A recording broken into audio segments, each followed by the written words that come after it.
this video, friends, I will show you step by step how to create Weverse account. So guys, go to Google and search for Weverse and then click this result. After that, you will see this page. All you have to do, you can log in with your account, a Google account or Apple account directly, or you can create this through option. Write your email address, guys, and click continue with this email. After that, guys, you can do create account, and do you want to continue, click sign up option. From here, write your set up your password.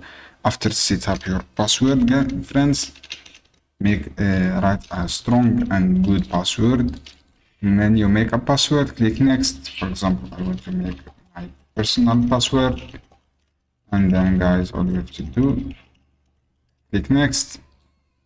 After that, guys, set up this one, and then you will receive a confirmation to your email address, and then you will create an account successfully. Thanks for watching this video, guys.